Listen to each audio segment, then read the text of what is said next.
بسم الله الرحمن الرحيم والصلاة والسلام على أشرف المرسلين سيدنا محمد وعلى آله وصحبه أجمعين. اللهم علمنا ما ينفعنا وانفعنا بما علمتنا وزدنا علما يا أرحم الراحمين. اجعل اللهم القرآن ربيع قلوبنا وجلاء همنا وذهاب أحزاننا. اللهم ذكرنا منه ما نسينا وعلمنا منه ما جهلنا وارزقنا تلاوته آناء الليل وأطراف النهار. Donc nous allons aujourd'hui terminer le commentaire de sourate Abasa, Inch'Allah. Et nous avions terminé déjà la troisième partie de cette sourate. On a dit qu'il y a 5 parties dans cette sourate. On a terminé les 3 premières parties. Ensuite va venir la 4e partie de cette sourate où Allah Azza wa Jal va inviter l'être humain à méditer sur sa propre nourriture et le cheminement par lequel cette nourriture lui est parvenue afin de découvrir les lois que Allah Azza wa Jal a mis dans ce monde afin de rendre service à cet être humain. Parce que c'est à travers cette méditation que l'être humain découvrira l'existence d'Allah Azza wa Jal et manifestera peut-être une reconnaissance à son égard. Alors, le verset par lequel on a terminé, qu'Allah lamma yaqdi ma amara. Donc on a dit que pour certains, l'homme n'a pas encore accompli ce que Dieu lui a ordonné de faire. Et qu'est-ce que Dieu a ordonné à l'être humain de faire? Entre autres, il lui a ordonné de méditer sur sa création, sur ce qui l'entoure, afin de cheminer vers Allah Azza wa Jal. Nous savons que Allah Azza wa Jal a voulu que la foi en lui, il n'a pas voulu se manifester d'une manière directe à l'être humain, mais il s'est manifesté à travers sa création, à travers ses attributs qu'on découvre dans sa création et dans les règles qu'il a mis dans cette création. Et donc l'être humain, pour cheminer Allah Azza wa Jal et découvrir son Seigneur, il est obligé de passer par ce chemin. Et donc l'homme doit commencer déjà par cet ordre-là, qui est l'ordre de méditation sur sa propre personne ainsi que sur tout ce qui l'entoure. Et pour ceux qui ont expliqué le verset précédent par le fait que Allah Azza wa Jal a décrété à ses négateurs d'être guidés, les versets qui vont suivre vont interpeller justement les autres hommes pour qu'ils n'aient pas le même destin que ces négateurs. Donc Allah Azza wa Jal dit فَلْيَنْظُرِ الْإِنسَانُ. Il commence cette partie-là par ceci: فَلْيَنْظُرِ الْإِنسَانُ إِلَى طَعَامِهِ. Que l'homme regarde ou observe ou considère donc sa nourriture.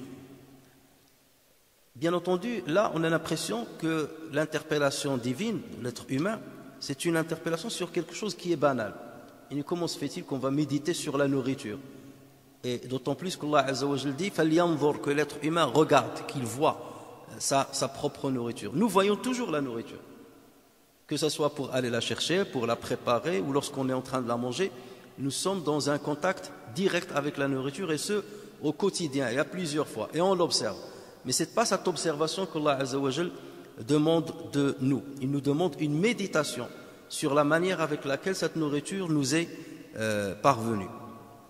Et d'autant plus que la nourriture représente une chose qui est très importante dans la vie de l'être humain, dans son engagement au quotidien. Depuis qu'on se lève, on travaille et on œuvre afin d'obtenir, comme on dit, le pain, afin d'obtenir de quoi manger à certains moments de la journée. فَلْيَنْظُرِ الْإِنسَانُ إِلَى طَعَامِهِ أَنَّا صَبَبْنَا الْمَاءَ صَبًّا. C'est nous qui versons l'eau d'une manière abondante. Alors, sab, alors il y a une autre lecture, inna sababna al-ma'a sabba. Par exemple, ce qui est sur Nafi', donc on lit inna sababna al-ma'a sabba. Ce qui est sur Asim, anna sababna al-ma'a sabba, mais ça va dans le même sens. As-sab, c'est le fait de verser un nama, ce qu'on appelle en arabe as-subra, le fait de verser un nama d'un produit qui est soit liquide, comme par exemple l'eau ou des liquides visqueux, ou des objets de petite taille, comme la monnaie. Alors, sabba al-nuqud, donc on dit qu'on a versé de l'argent, parce qu'il s'agit de petites pièces qu'on peut verser. Donc bien entendu, le verser, ça c'est la traduction qui se rapproche le plus de ce verbe de sabba. Alors on dit par exemple en arabe sabba al-ma'a fil jurra, il a versé l'eau dans la jarre. ou bien sabba darahima fil kis, il a versé l'idégramme dans le sac. Et il s'agit ici en fait d'inviter l'être humain à méditer sur certains éléments de la météorologie. Lorsqu'il invite l'être humain à voir l'eau qui va descendre du ciel d'une manière abondante, donc là ça fait référence à tout un système météorologique qui va nous permettre d'obtenir l'eau qui va nous servir notamment pour cultiver de la nourriture, pour abreuver des arbres, pour l'agriculture et ainsi de suite. Comment cette eau abondante qui tombe du ciel a-t-elle été retenue par les nuages sans tomber? Déjà la première réflexion, nous savons que l'eau ça pèse lourd, 1 litre d'eau ça pèse 1 kilo. Imaginez les tonnes d'eau qui tombent en quelques minutes. Et on doit se poser cette question, comment cette eau-là qui pèse lourd, des tonnes et des tonnes qui tombent, comment elle a été retenue par les nuages en pleine hauteur, malgré l'attraction terrestre? Et ceci justement va nous renvoyer vers les 3 états par lesquels passe l'eau: l'état liquide, l'état de vapeur et l'état solide, lorsqu'elle devient une glace.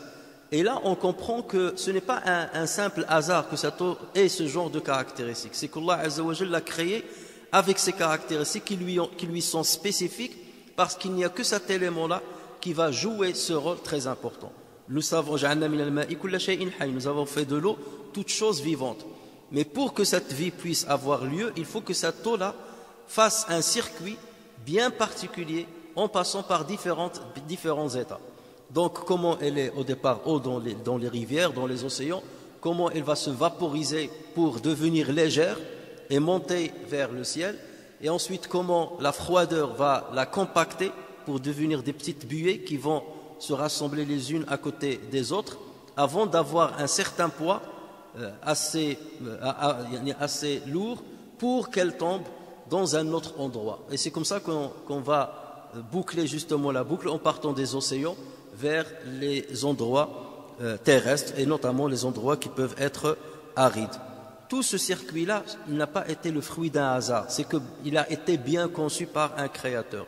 Et ceci toujours lorsque l'être humain normalement médite sur l'eau, par exemple, qui est un élément avec lequel on rentre en contact tous les jours, il peut détecter justement plusieurs lois qui régissent justement son cycle, et à partir de là, il va dire ces lois ne peuvent pas être le fruit d'un hasard. Il y a tellement de choses qui se sont coordonnées, qui se sont harmonisées pour permettre à cette eau de me parvenir et de parvenir à la terre sur laquelle je vis, pour que je puisse survivre et continuer à évoluer comme Allah Azza wa Jal a voulu. Cette eau qui n'a pas de couleur, qui n'a pas de forme et qui n'a pas d'odeur, et pourtant qui prend la couleur de l'élément avec lequel elle est mélangée, elle prend la forme du récipient dans lequel on la met, et elle prend l'odeur du produit avec lequel on la mélange. Donc vous voyez, ces caractéristiques, on ne le retrouve pas dans un autre produit qui nous entoure. Donc les versets coraniques qui parlent de l'eau, de la pluie, des nuages, des vents, de la grêle, des tempêtes, de l'éclair, du tonnerre, sont très nombreux d'ailleurs dans le Coran, et nous interpellent sur cet élément de la création, et nous interpellent sur la sagesse d'Allah Azza wa Jal et la grandeur de sa création. Anna sababna al-ma'a sabba thumma shaqaqna al-arda shaqqa. Puis nous fondons la terre par des fissures. Alors shaq, c'est fissurer ou bien fondre, et c'est le fait de rompre l'unité d'un élément solide et uni. Rompre l'unité d'un élément solide et uni, et en l'occurrence c'est la terre. Allah Azza wa Jal donc utilise ici thumma shaqaqna al-arda shaqqa. Il utilise l'adverbe thumma pour signifier une succession lente dans le temps. On a souvent dit, lorsque le Coran utilise l'adverbe fa, ça montre une succession rapide. Lorsqu'il utilise l'adverbe thumma, ça démontre une succession qui est lente dans le temps. Donc ici il a dit thumma shaqaqna al-arda shaqqa. Ça veut dire que cette fissuration de la terre ne s'est pas faite rapidement. Il a fallu du temps pour que la terre se fonde et se fissure afin de laisser passer l'eau qui tombe du ciel. Cette fissuration, elle se fait par plusieurs procédés. notamment par l'eau abondante qui tombe, parce qu'à force de tomber, cette eau-là va provoquer la fissuration de la terre. Donc cette terre, donc on comprend donc que c'est cette eau abondante qui est tombée, qui avec le temps va faire fissurer cette terre. Donc on peut comprendre dans ce sens-là, puisqu'il a utilisé thumma, deux événements qui se suivent, faire descendre l'eau d'une manière abondante et ensuite faire fissurer la terre. Donc ceci montre que c'est l'eau qui a fissuré la terre. On peut le comprendre de cette manière-là. Ou bien on peut le comprendre d'une autre manière. C'est que thumma, l'adverbe là qui montre la succession, ce n'est pas une succession par rapport à la descente de l'eau, mais une succession temporelle par rapport à d'autres phénomènes qu'Allah Azza wa Jalla n'a pas voulu citer ici. Comme par exemple la chaleur, parce que la chaleur,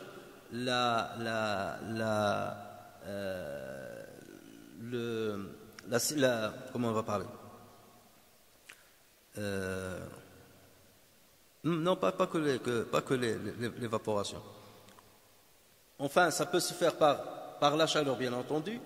Ensuite, vous voyez, ça m'échappe à Smith.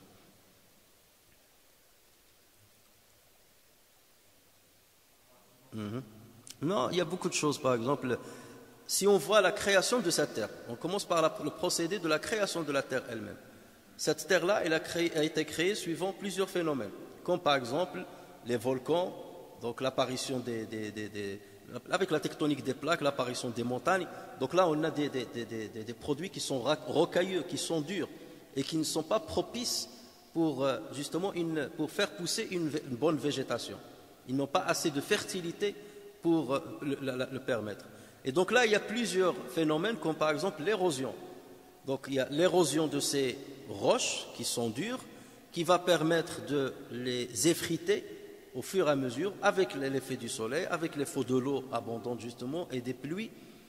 Et à partir de cela, une sédimentation va se faire, peut-être ailleurs, loin des montagnes, et c'est à partir de cette sédimentation que la terre va devenir fertile et propice pour l'agriculture, qui va justement assurer à l'être humain l'obtention de sa nourriture. Alors si Allah Azza wa Jal s'attribue cette fissuration,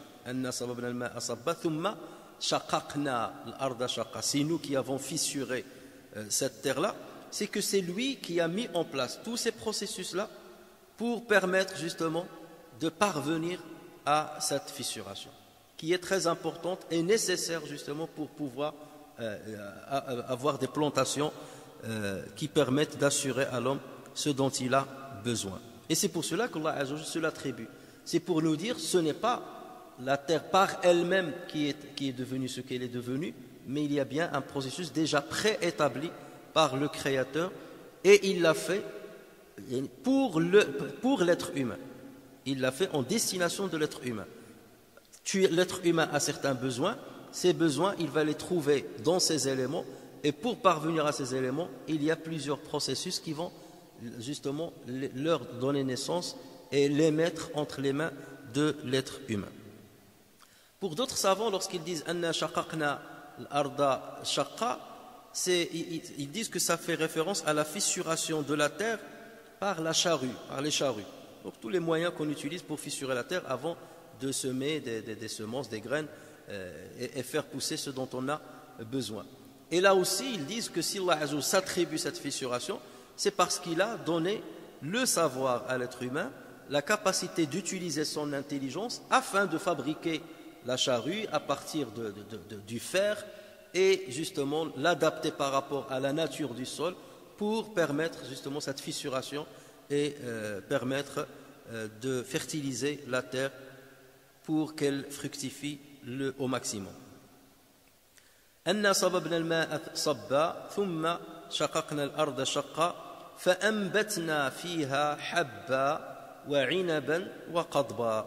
Et y faisant pousser grains, vignobles et légumes. Donc là, Allah Azza wa Jalla, dans ce verset, a cité trois éléments de cette agriculture ou de cette alimentation.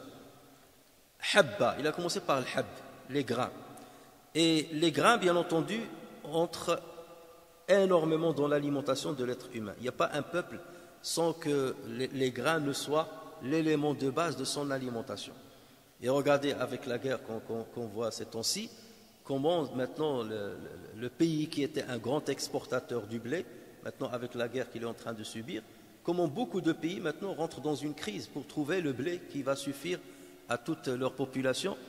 Pourquoi? Parce que justement les grains jouent un rôle très important dans l'alimentation de l'être humain. Et les grains ici, ça peut être le blé, ça peut être l'orge, ça peut être le riz, ça peut être le maïs, etc. Et nous savons très bien qu'on se base énormément sur cet élément alimentaire. Donc les grains sont des éléments importants pour d'abord les apports énergétiques, pour les glucides. C'est là où on trouve justement notamment l'amidon, et donc là on a besoin d'un certain apport énergétique parce que les glucides représentent finalement le carburant avec lequel justement on peut bouger, on peut parler, ainsi de suite. On a besoin d'un carburant, et ce carburant se fait par ce qu'on appelle l'adénosine triphosphate, et cette adénosine triphosphate est obtenue suite à un vrai phénomène et un vrai processus métabolique qui passe par énormément de stades. Et si vous plongez dans le processus biochimique qui fait justement transformer l'aliment naturel, comme le grain par exemple, jusqu'à certains glucides, et comment les glucides vont se stocker dans le corps humain, et comment ils vont être métabolisés pour permettre d'avoir toute une cascade énergétique pour donner l'énergie de l'ATP, l'adénosine triphosphate, qui va donner un adénosine diphosphate, donc la séparation d'un phosphate, et c'est ce qui va libérer une énergie, et c'est avec cette énergie-là que nous arrivons à bouger les muscles et à bouger le corps. Donc c'est tout un phénomène extraordinaire. Nous maintenant on se rend compte que la construction, enfin la fabrication d'une voiture, elle nécessite tout un procédé, de l'ingénierie qui est extraordinaire. Mais si vous voyez le corps humain et que vous rentrez dans le détail biochimique qui permet au corps humain de travailler, là vous êtes dans un océan sans aucune limite. Tellement les choses sont faites dans l'infiniment petit, d'une manière harmonieuse. Et justement, lorsqu'Allah nous invite à ces petits détails, nous devons plonger au maximum, au fur et à mesure de nos découvertes scientifiques, ce qui relève de la spécialisation, normalement, doit devenir une culture générale pour le grand public, et notamment pour le musulman. Le musulman doit au fur et à mesure avoir une culture qui rentre dans le détail. Parce que plus tu rentres dans le détail, même si au départ ça a relevé des spécialistes et ainsi de suite, mais après on vulgarise bien entendu la science, et encore plus aujourd'hui, plus on découvre la grandeur d'Allah Azza wa Jal, et plus aucune personne ne peut nous mettre le doute dans notre cerveau ou dans notre réflexion que le monde est venu par hasard.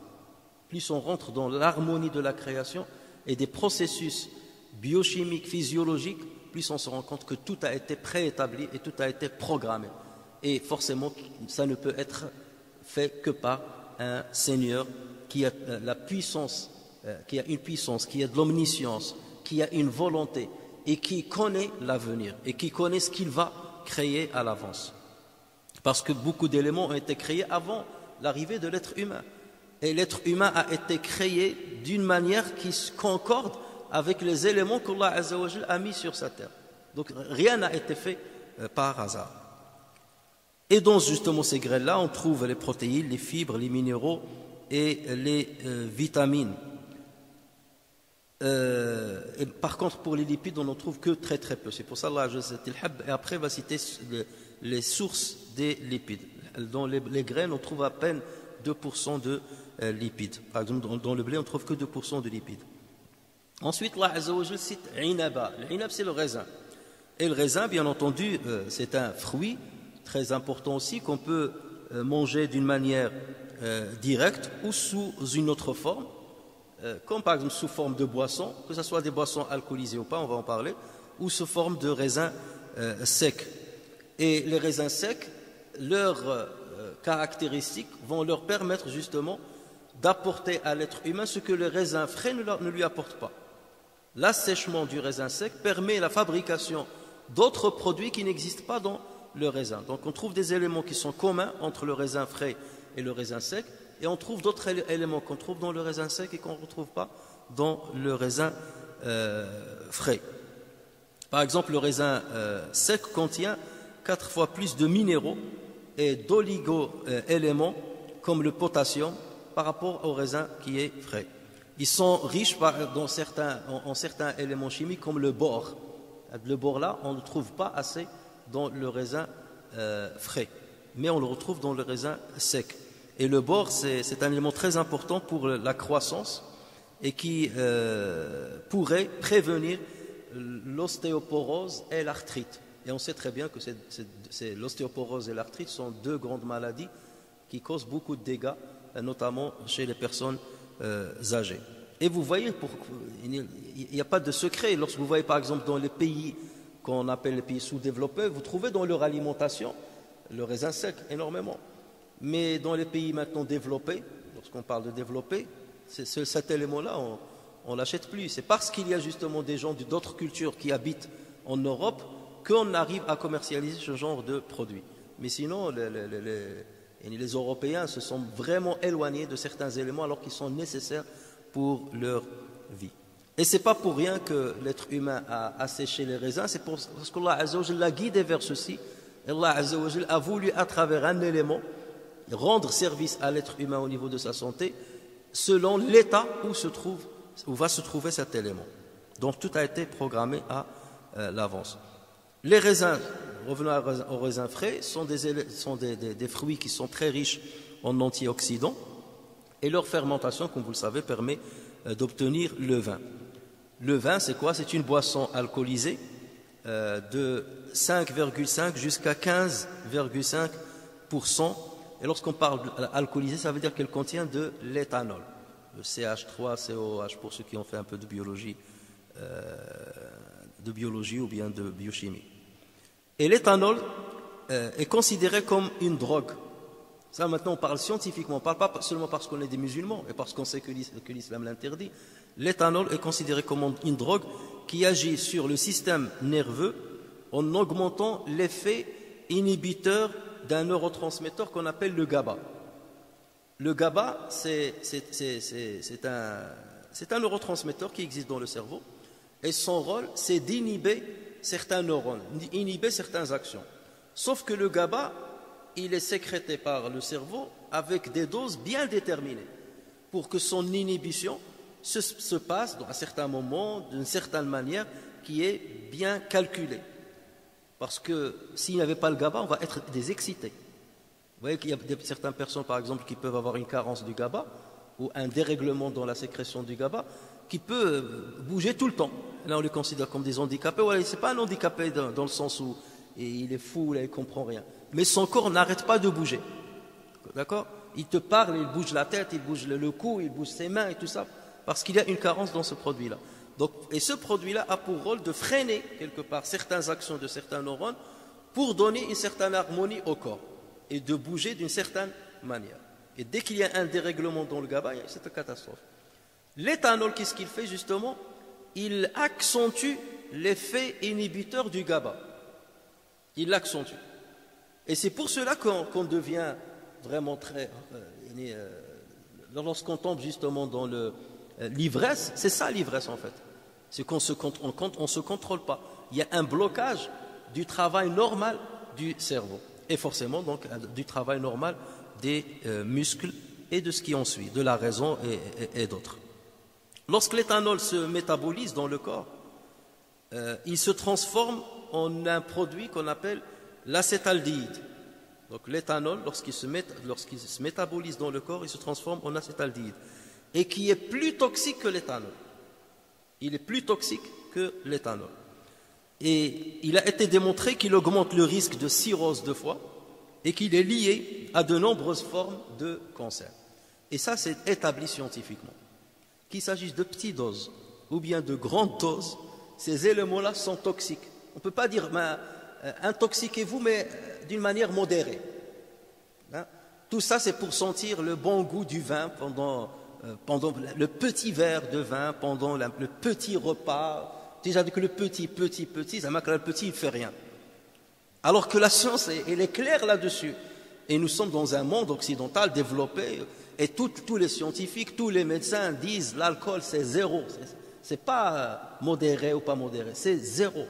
C'est zéro. Et regardez, même pour la conduite, normalement on vous dit il ne faut pas que le taux d'alcool dans le sang dépasse, je ne sais pas maintenant ils sont à combien, mais on a cessé de diminuer maintenant à 0,5 ou je ne sais quoi. Et malgré cela, ça cause, même à 0,5, ça cause des dégâts. Normalement, il faut que ça soit zéro dans le sang pour qu'on puisse réfléchir d'une manière normale et bouger d'une manière normale et conduire d'une manière normale.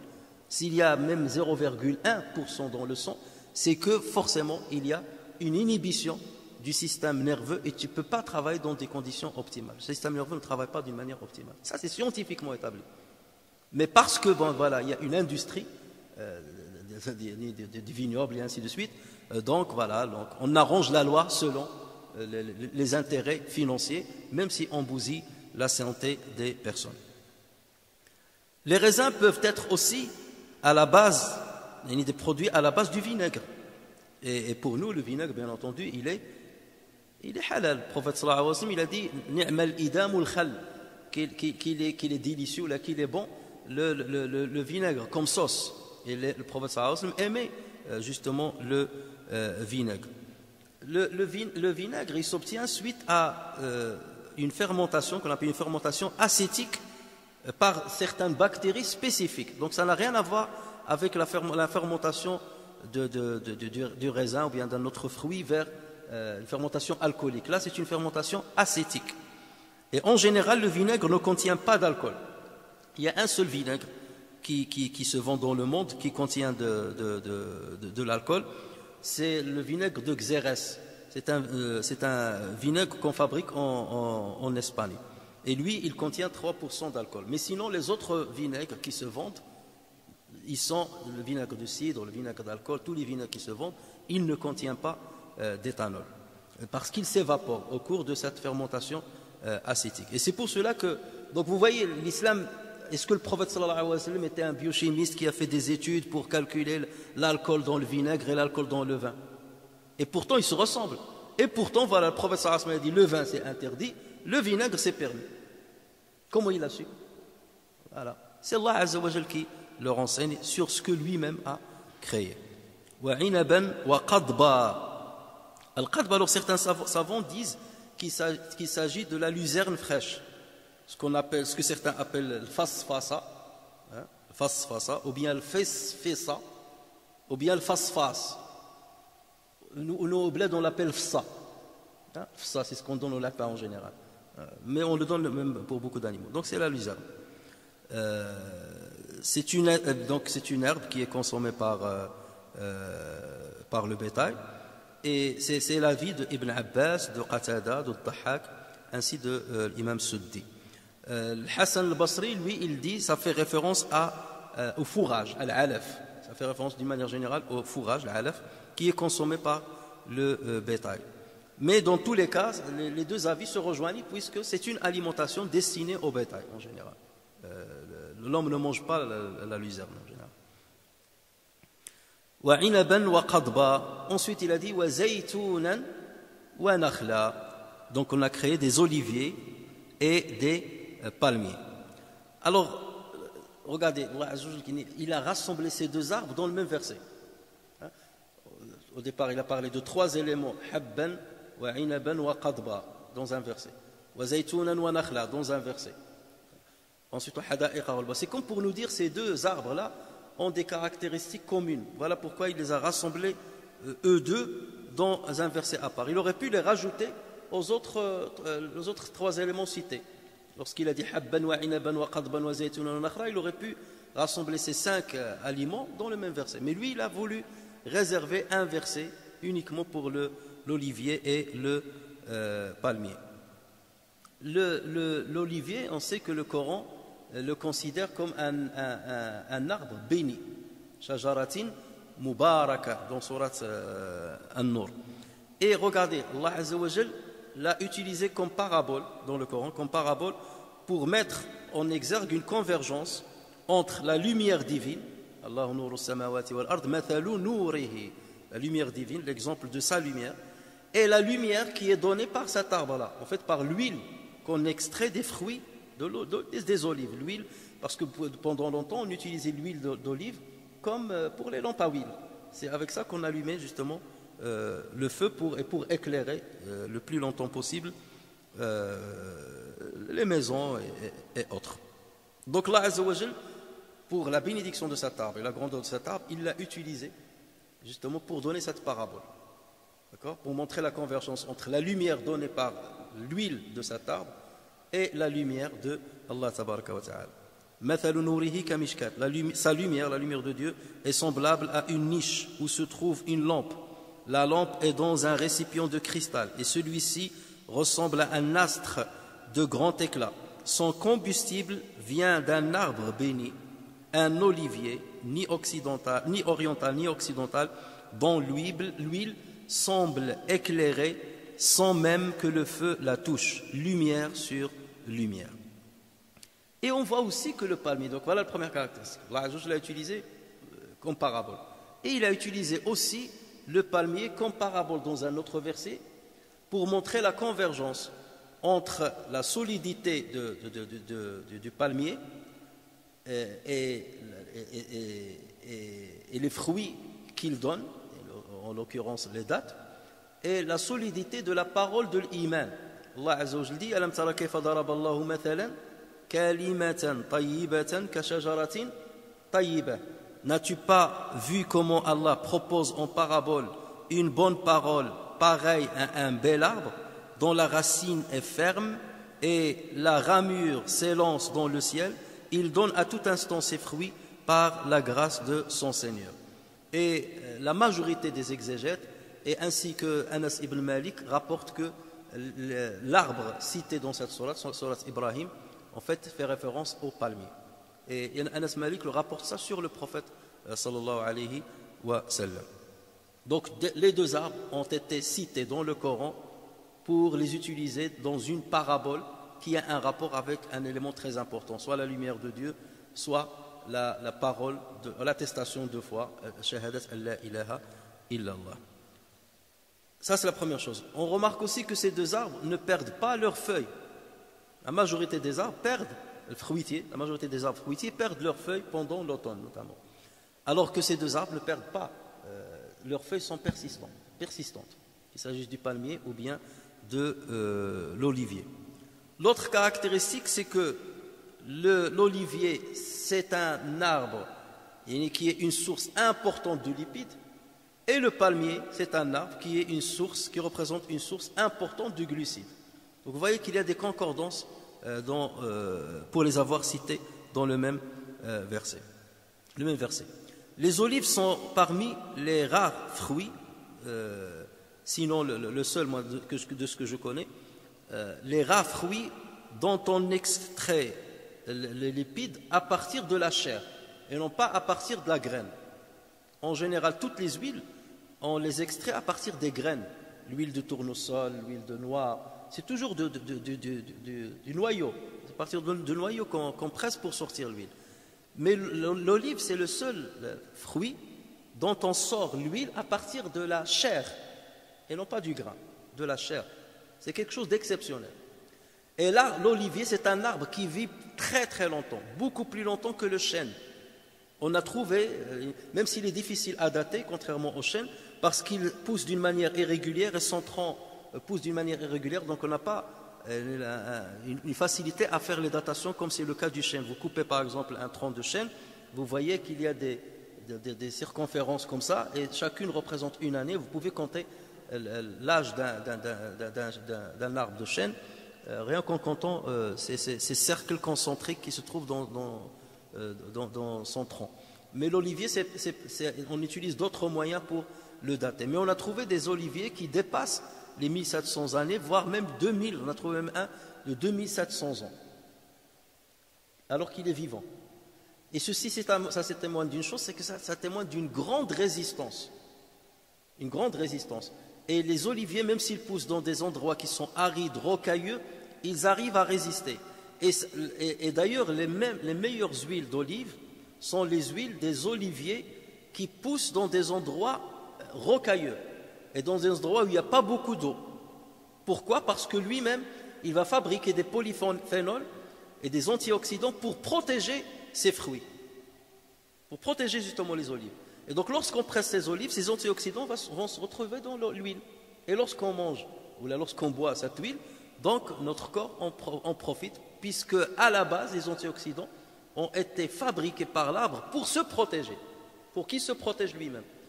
Et donc à partir de là, l'élément passe chez nous pour qu'on se protège. Et c'est pour cela que les meilleures huiles, ce sont ceux-là.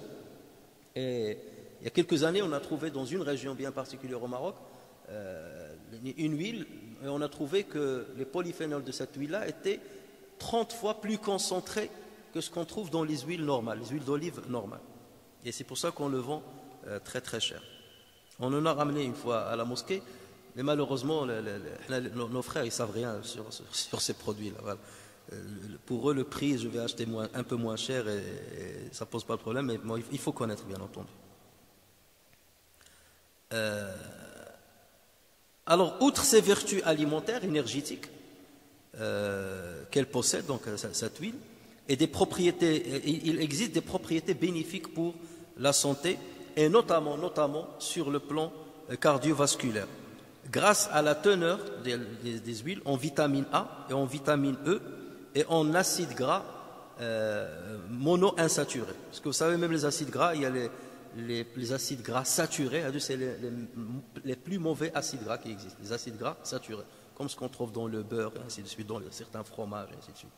Et il y a les acides gras polyinsaturés ou les acides gras monoinsaturés.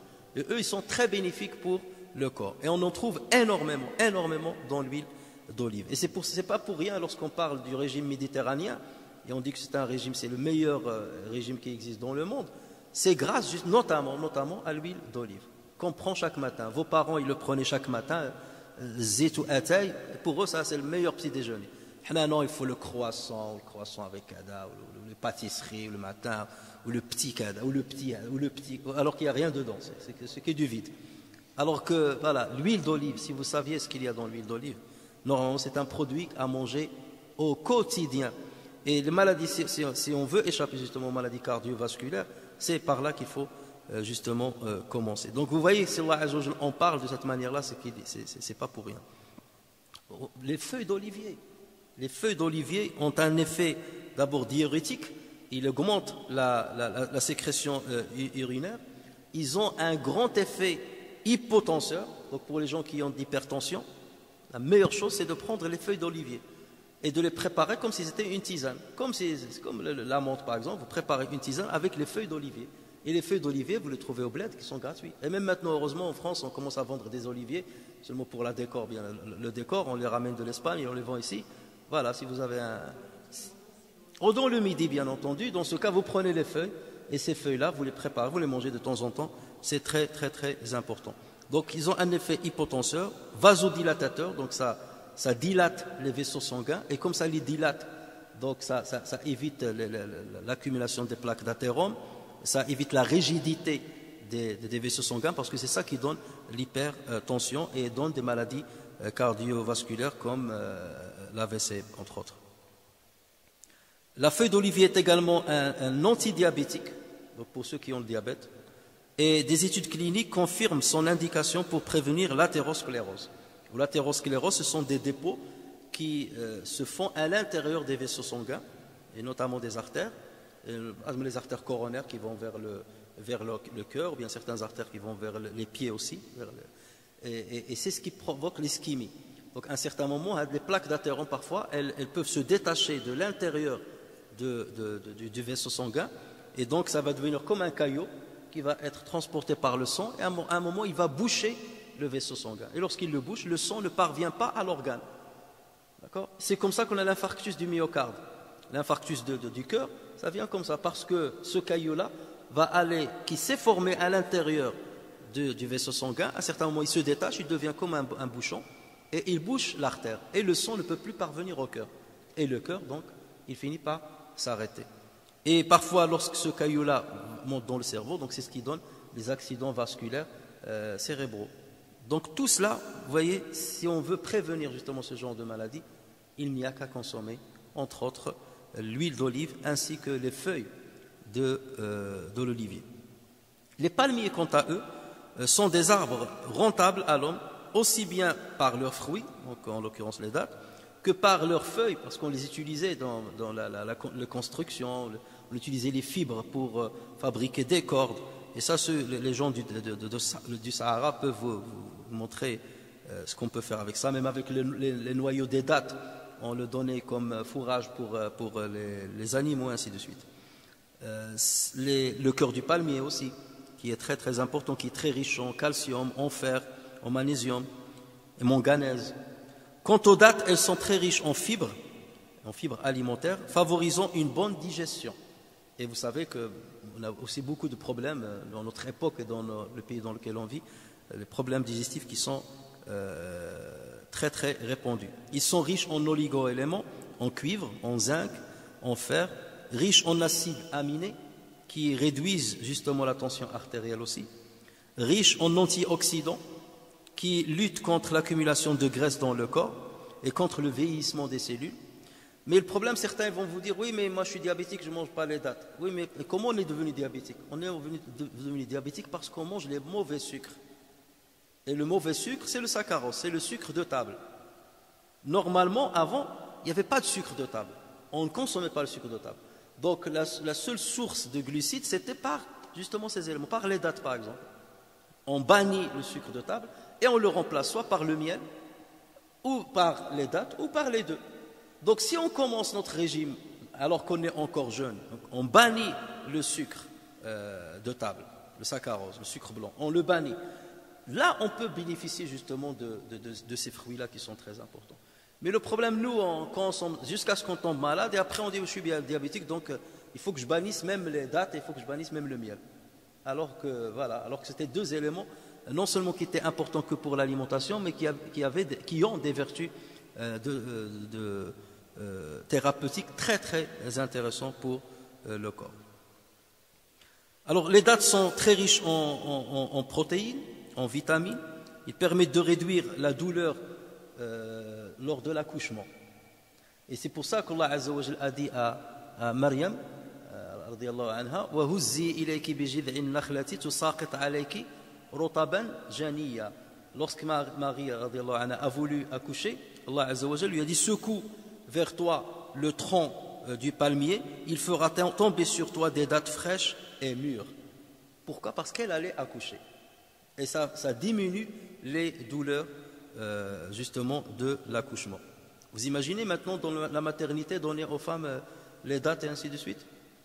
Ici en France par exemple, on va dire ben voilà, c'est l'arabisation de la France par les dates et ainsi de suite. Vous voyez la catastrophe? Donc malheureusement. Mais le problème, c'est que même les pays maintenant sous-développés sont en train de suivre les pays développés. On s'est développé d'un côté et on a régressé dans d'autres, et surtout dans le domaine alimentaire. Et en fait, l'industrie pharmaceutique, ce qu'elle fait, c'est qu'elle prend tous ces produits-là et elle extrait justement les produits dont on a besoin et il les met sous forme de médicaments, ou bien on fabrique des médicaments avec des moyens chimiques en mimant la structure chimique de l'élément naturel qu'Allah Azza wa Jal a créé. Et ça, c'est ce qu'on appelle le brevetage du vivant. On est en train de breveter le vivant. Pour que tu aies une bonne santé, tu dois passer par les médicaments, de A à Z. Ou des médicaments, ils doivent provoquer des effets secondaires, mais on a un autre médicament pour les effets secondaires. Et lorsque on a un autre médicament pour les effets secondaire. Alors que tous ces éléments-là, il y en a dans la nature, mais le problème, c'est qu'on s'en est éloigné. Parce que d'autres profitent justement de ce brevetage-là, malheureusement. Donc, habba wa inaban wa qadba wa zaytunan wa nakhla wa hadaiqa ghulba. Le hadaiq, c'est le pluriel de l'hadiqa, qui est le jardin, dans lequel on trouve plusieurs plantes, parmi lesquelles les arbres fruitiers. Et Allah Azza wa Jalla en a cité deux juste auparavant. Et ça, dans le Coran, c'est ce qu'on appelle atfu al-a'ammi ala al-akhas. C'est la conjonction de ce qui est général à ce qui est particulier. Allah Azza wa Jalla a cité deux arbres particuliers, l'olivier et le palmier. Et ensuite, il a ramené une conjonction en citant ce qui est général, ce sont les jardins qui englobent justement et les palmiers et les oliviers et d'autres arbres fruitiers. Et ceci se trouve dans le Coran. On commence par le particulier et on passe vers le plus général. وحدائق غلبا. Al-Ghulb, c'est le pluriel de Ghalba. Et Ghalba, c'est le féminin de Al-Aghlab. Al-Aghlab, ça ne veut pas dire majoritaire ici. Al-Aghlab, ça veut dire celui qui a un cou large. Et ça se dit pour les hommes qui ont des coups qui sont très larges. Et ça se dit aussi des chameaux qui ont des coups qui sont très larges. On dit Hada rajulun aghlab, ça veut dire qu'il a un cou très large. Ou bien, ça c'est un chameau aghlab, ça veut dire qu'il a un cou qui est très large. Donc lorsque Allah Azza wa Jalla dit Hada'iqa ghulba, donc ça fait référence à des jardins où il y a énormément de feuilles. Et ces feuilles-là entourent des troncs ou bien un branchage qui est bien dense et qui est bien garni et qui est très grand. Ce qui montre justement que ces jardins-là ont bien profité de l'eau et qu'ils donnent énormément de fruits et qu'ils profitent à l'être humain. وَحَدَائِقَ غُلْبًا وَفَاكِهَةً وَأَبًّا, fruits et herbages. Alors, l'abbu, selon la majorité des savants, c'est l'herbage consommé par le bétail. Et ce terme-là, il y avait des grands compagnons qui ne le comprenaient pas, ou qui ne le connaissaient pas. Ça veut dire quoi l'ab? Et on rapporte ça sur Abu Bakr as-Siddiq ainsi que sur Omar ibn Khattab radiyallahu anhuma. Tous les deux, ils ne savaient pas la signification de l'ab. Et justement, quelqu'un est venu voir Abu Bakr as-Siddiq une fois et il lui a dit à Abu Bakr, qu'est-ce que ça veut dire abba? C'est quoi la signification? Et Abu Bakr, il a dit, ayyu ardin, ayyu sama'in tudhilluni wa ayyu ardin tuqilluni idha qultu fi kitabillahi ma la ilma li bih. Quel ciel va me couvrir et quelle terre va me porter si je donne un avis sur le Coran alors que je n'ai pas connaissance. Donc je ne sais pas ce que ça veut dire abba. Et même Omar ibn Khattab, on rapporte ceci sur lui. Omar ibn Khattab, une fois pendant qu'il donnait son prêche du vendredi, il a récité ce passage-là. Il l'a récité jusqu'à ce qu'il est arrivé à il a dit tout le reste on sait de quoi Dieu parle.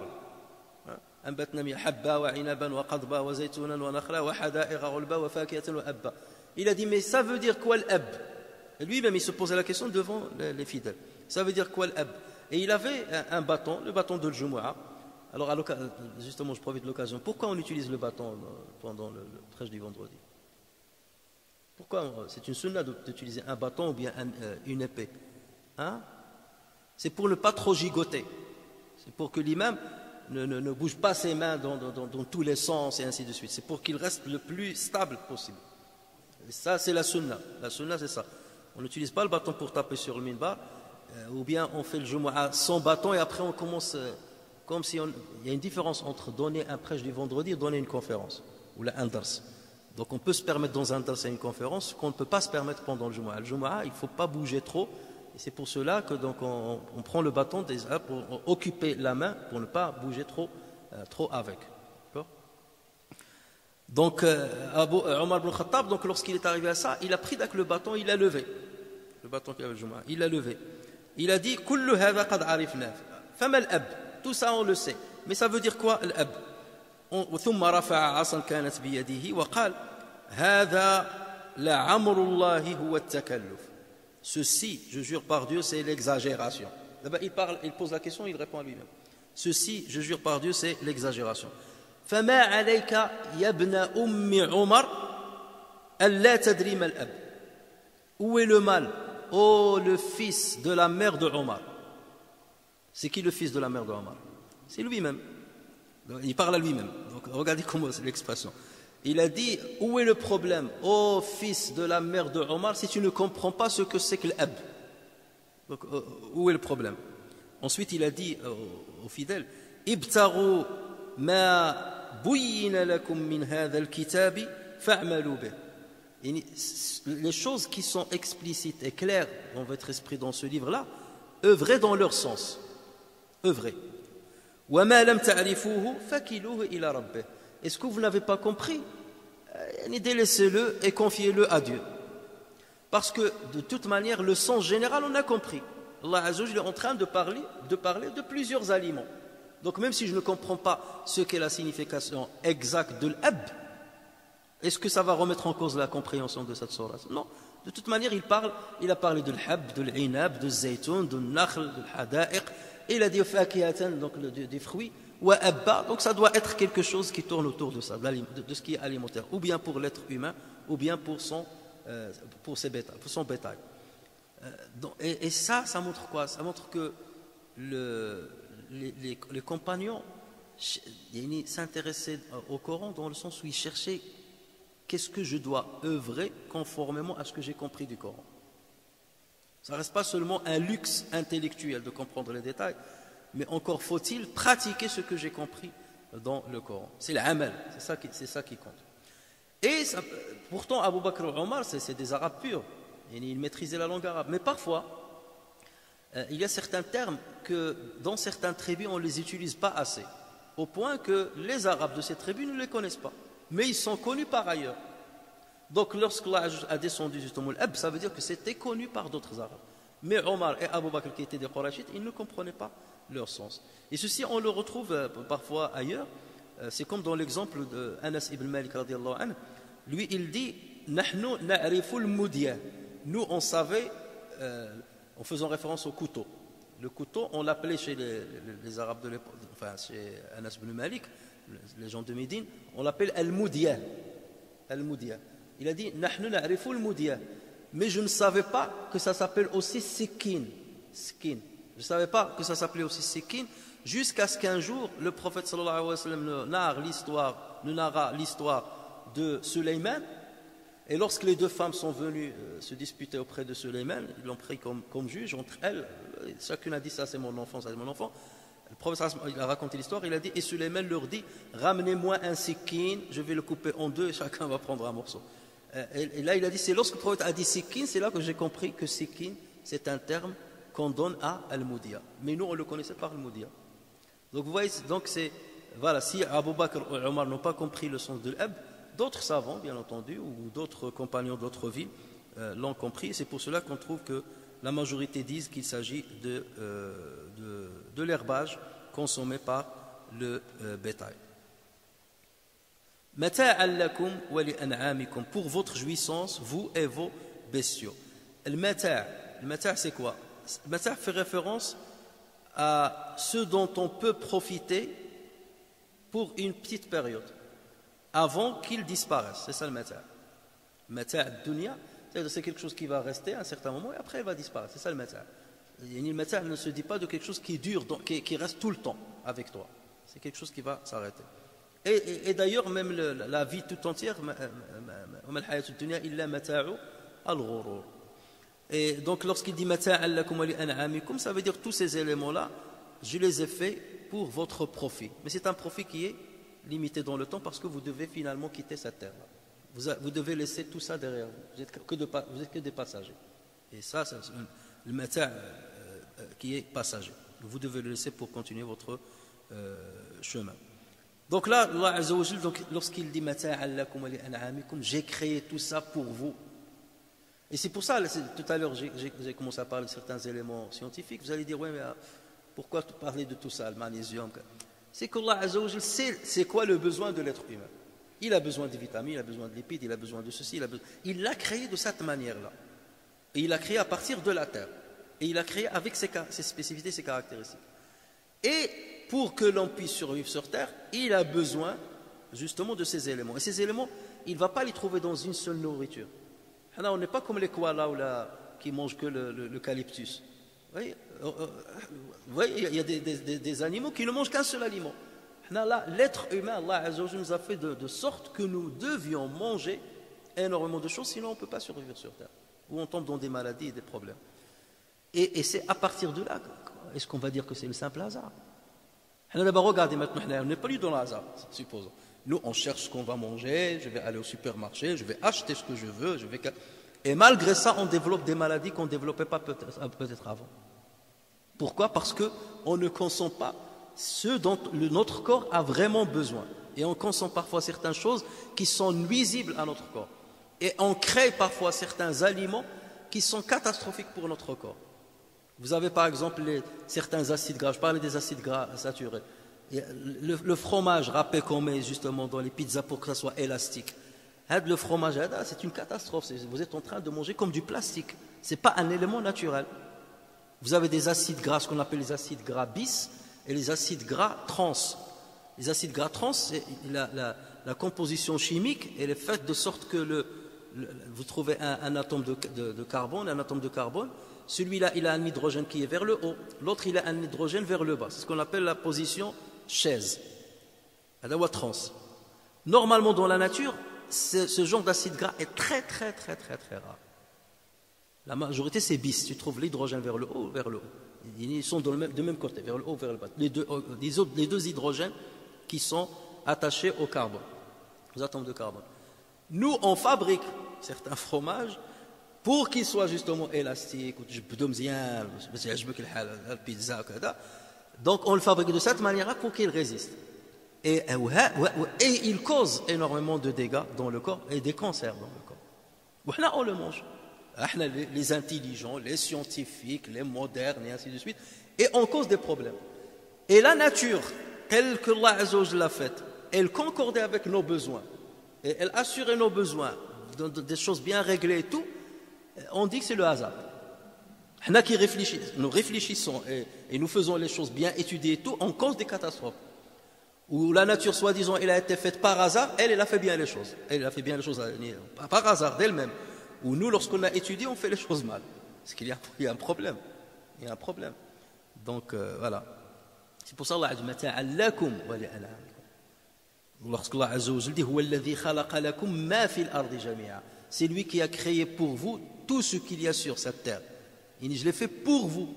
Donc tout a été étudié pour vous, pour subvenir à un besoin bien déterminé. Ce n'était pas le hasard, après l'être humain, il a trouvé le palmier ou il a trouvé Kada.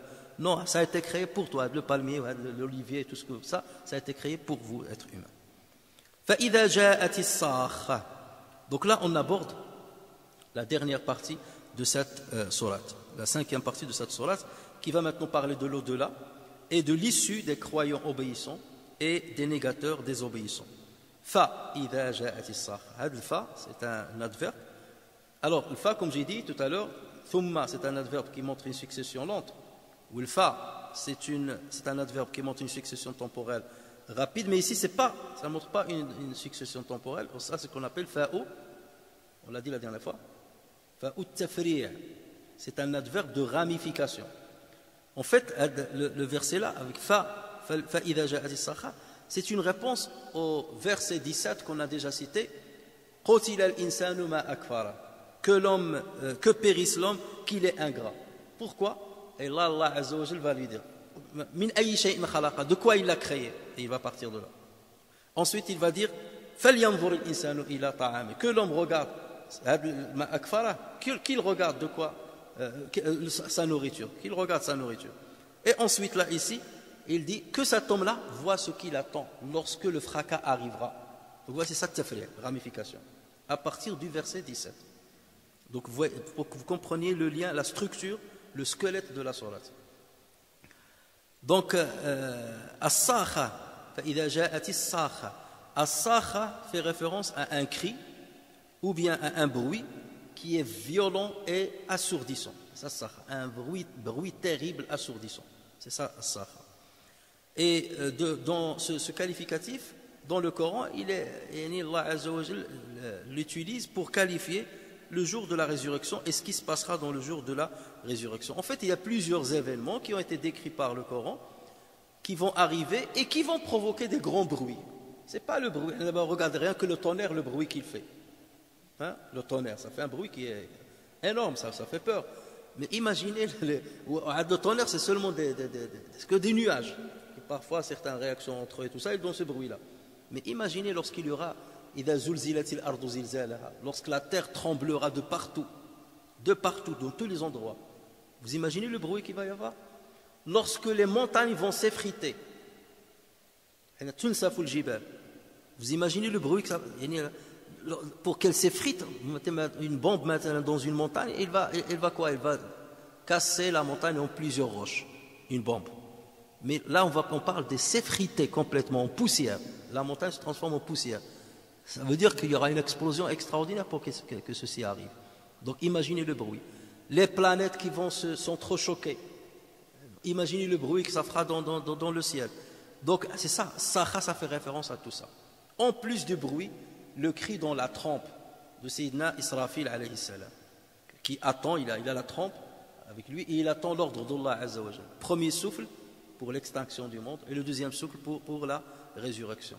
Et ce bruit-là, on dit que la trempe, le diamètre de la trempe par laquelle le son du souffle de Israfil alayhi salam sortira équivaut à la largeur des cieux. Donc, imaginez une trempe avec une trompette avec le diamètre des cieux, avec un bruit qui va sortir. Donc c'est ça, Ida ja'ati as-sakha. Et regardez ce qui est beau. La sourate, au départ, il parle de Abdullah ibn Ummi Maktoum, l'a'ma, l'aveugle. L'aveugle, normalement, bon, ça c'est seulement l'aveugle dans ce genre d'événement, il ne voit rien. D'accord? Mais comment il va savoir ce qui se passe? C'est par l'écoute, par le bruit. Donc parce que la sourate parle d'aveugle, il a parlé de quelque chose qui va attirer plutôt le son, le bruit, qui fait référence au bruit. Même cet aveugle-là, s'il était là, il va entendre de quoi il s'agit. Alors que dans sourate Nazi'at, qu'on verra Inch'Allah à partir de la semaine prochaine, Inch'Allah, il a dit فَإِذَا جَاءَتِ الطَّامَّةُ الْكُبْرَى. On verra ça. Et le Kubra, c'est parce que Pharaon a dit juste avant Ana rabbukumu al-a'la. Il y a des concordances. Ici, il a dit فَإِذَا جَاءَتِ الصَّاخَّةُ et dans l'autre فَإِذَا جَاءَتِ الطَّامَّةُ الْكُبْرَى. Donc vous voyez qu'il y a toujours une concordance. فإذا جاءت الصاخة يوم يفر المرء من أخيه dans un verset وأمه وأبيه dans un verset وصاحبته وبنيه le jour où l'homme s'enfuira de son frère un verset de sa mère et de son père un verset de sa compagne et de ses enfants. Alors c'est quoi yafir? Il va fuir. Pourquoi fuir? D'habitude on fuit quelque chose dont on a peur. On fuit un animal féroce, on fuit une guerre, voilà.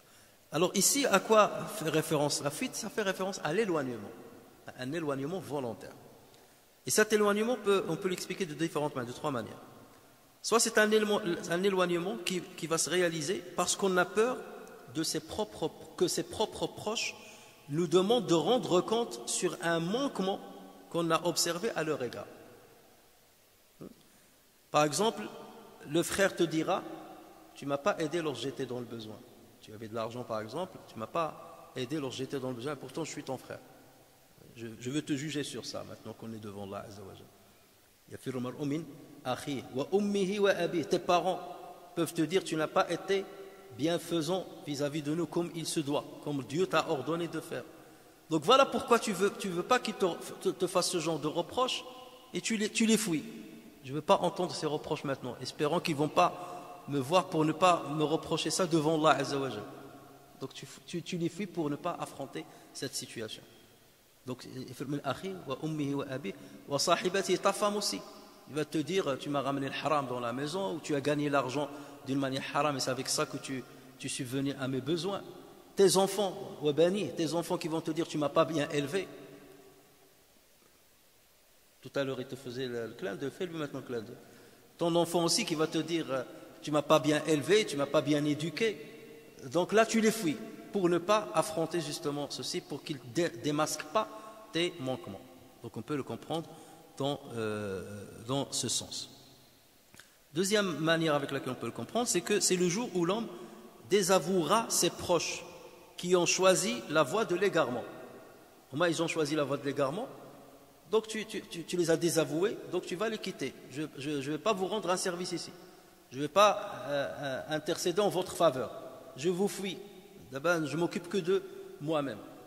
Et d'ailleurs, on dit que le premier qui va désavouer son frère, c'est le premier être humain qui va désavouer son frère. C'est Habil qui a été assassiné par son frère Caïn. Donc c'est le premier qui va désavouer justement son frère, parce que lui il lui a fait du mal. Ibrahim alayhi salam va désavouer son père parce qu'il n'a pas voulu le suivre. Nuh alayhi salam et l'autre vont désavouer leur épouse. Et Nuh va désavouer bien entendu son fils. Donc vous voyez que même dans cet ordre là on trouve même parmi des grandes références إذ تبرأ الذين, ou ainsi ceux qui vont dire oui, إذ تبرأ الذين اتبعوا من الذين اتبعوا, quand les meneurs désavoueront les suiveurs. Les meneurs vont désavouer les suiveurs. Pharaon va désavouer ceux qui le suivaient. Shaitan va désavouer ceux qui le suivaient. L'égaré qui a égaré avec lui un groupe, l'imam qui a égaré des gens va les désavouer. Je vous ai donné des mauvaises informations, mais je vous désavoue, je ne veux rien savoir. Je vous fuis pour que vous ne me jugez pas devant Allah Azza wa Jalla sur ce que je vous ai fait. La troisième chose, c'est l'éloignement de ses proches est dû au fait que chacun s'occupe de son propre problème. C'est le verset suivant. Car chacun d'eux, ce jour-là, aura son propre cas pour l'occuper. Tu t'occupes par tes propres problèmes. Tu dis, est-ce que je vais m'en sortir dans le jugement qui m'attend? Donc moi, je ne veux pas que quelqu'un me demande de l'aide. Et notamment mes proches, parce qu'ils vont, mon frère va me solliciter, ma mère, mon père, donc je vais les fuir pour qu'ils ne me sollicitent pas, parce que je ne peux absolument rien faire pour eux. Il y a une question qu'on peut se donner sur l'ordre que Allah Azza wa Jal a cité ici. Donc il a commencé par le frère, ensuite le père et la mère, mais il les a mis dans le même verset, donc c'est au même degré. Le frère, wa ummihi wa abi, la mère et le père, la compagne, sahiba, wa bani.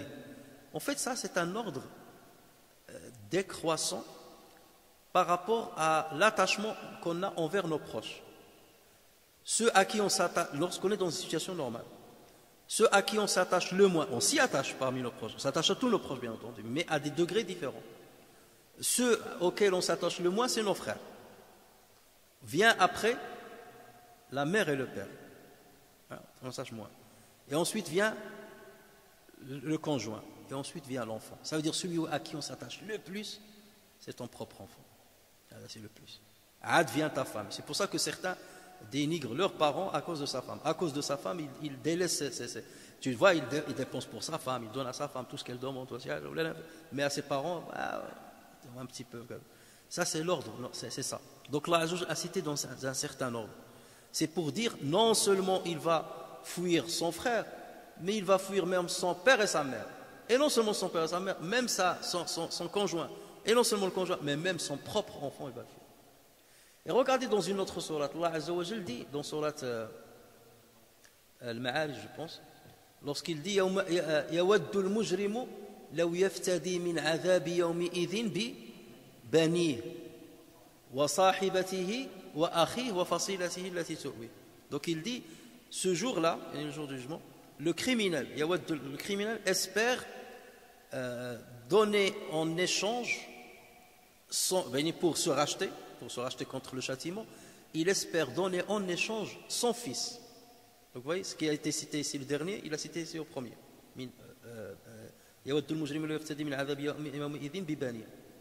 Wa sahibatihi, sa conjointe, sahibatihi, wa akhi, son frère.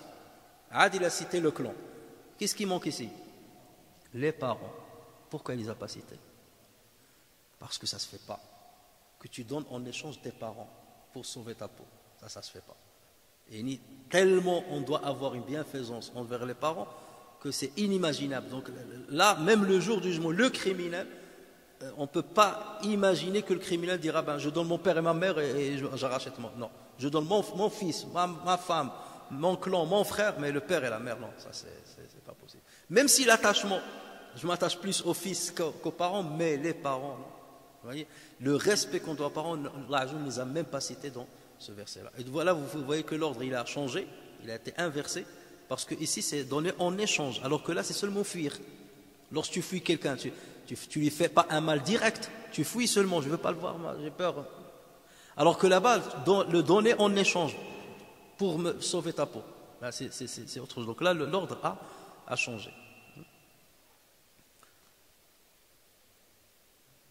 Ensuite, Allah Azza wa Jal dit, donc ça on l'a dit, car chacun de ce jour-là aura son propre cas pour l'occuper. Donc chacun dit, je porte mon fardeau, je ne veux pas prendre le fardeau de quelqu'un d'autre.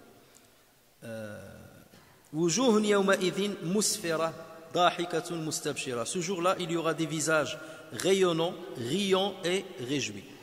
Alors Allah Azza wa Jal ici il parle du visage, mais en fait ça fait référence aux personnes. Mais pourquoi le visage? Parce que le visage, c'est la vitrine de la personne. C'est par le visage qu'on voit si quelqu'un est content ou il est mécontent. Donc voilà pourquoi il a dit des visages ce jour-là seront rayonnants, riants et réjouis. C'est pas le visage, c'est la personne qui rit, mais le rire s'exprime par le visage. Et la réjouissance aussi apparaît dans le visage. Musfira, wujuhun yawma'idin musfira. Regardez la sourate qui vient après de sourate Takwir. Allah Azza wa Jalla dit wal-layli idha was-subhi idha asfar. Musfira asfar. On a déjà expliqué ça. Le matin, lorsqu'il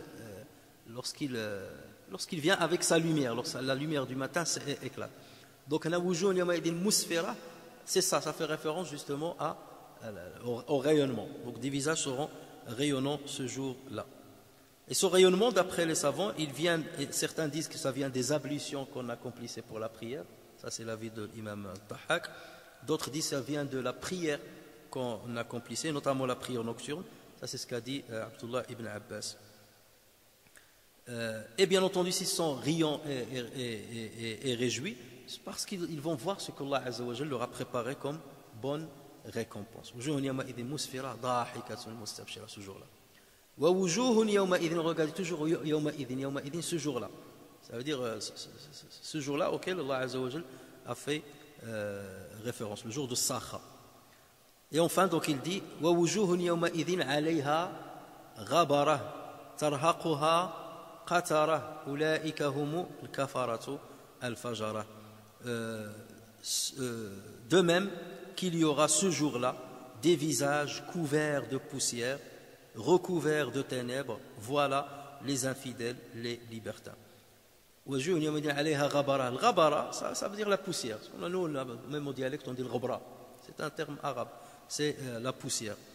Tarhaquha, lorsqu'on dit en arabe rahiqtul jabala, ça veut dire j'ai atteint la montagne rapidement. Rahiqtul jabala, j'ai atteint la montagne rapidement. Tarhaquha al-qatara, ça veut dire la noirceur.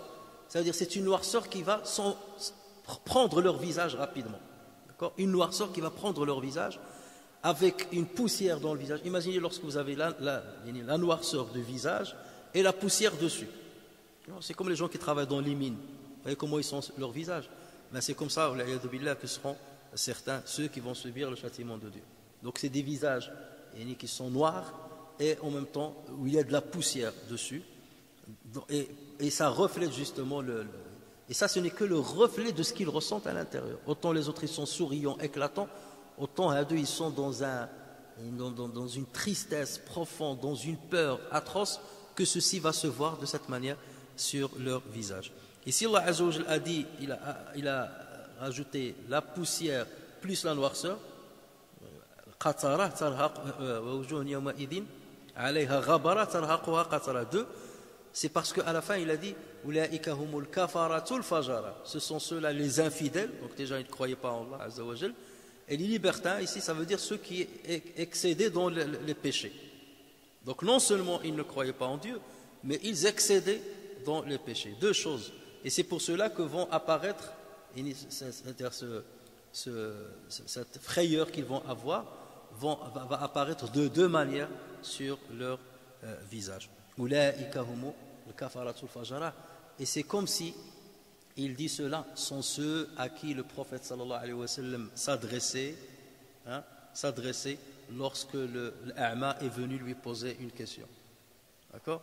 Donc au lieu de t'occuper de l'a'ma qui va avoir un visage éclatant, qui va être riant et qui va se réjouir le jour du jugement, tu parles à des gens qui vont faire partie de cette deuxième catégorie, parce qu'avec tout le mal qu'ils vous ont fait et toute la mécréance qu'ils ont manifestée, ça y est, c'est fini pour eux, j'ai scellé leur cœur. Et c'est comme ça que toujours la sourate Aoudun ala Bad, on termine par ce par quoi on a commencé. نفعني الله وإياكم بالقرآن الكريم وبحديث سيد الأولين والآخرين وغفر الله لي ولكم ولسائر المسلمين سبحانك اللهم وبحمدك نشهد أن لا إله إلا أنت نستغفرك ونتوب إليك سبحان ربك رب العزة عما يصفون وسلام على المرسلين والحمد لله رب العالمين.